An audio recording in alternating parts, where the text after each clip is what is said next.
Toyota Starlet.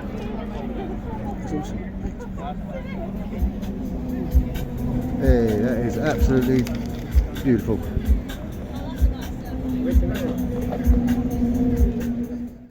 Wow.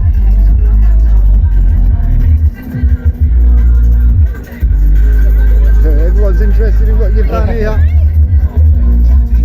It's a nice bit of work on the Edward Matthew. He's made about 5 or 6 for me. And that's all the way through. There's no bends, it was all joint, weld and tight. But I've got a T70 This put a full Pinto engine in it, Ford arms, Ford axle, Ford engine, Pinto, beautiful. He's done loads, he's done all my race cars, he's done my daughter's polo, and yeah, he's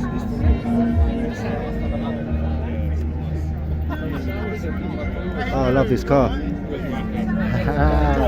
It's just put that sticker on. I'm the first one to get a video with that on, I think.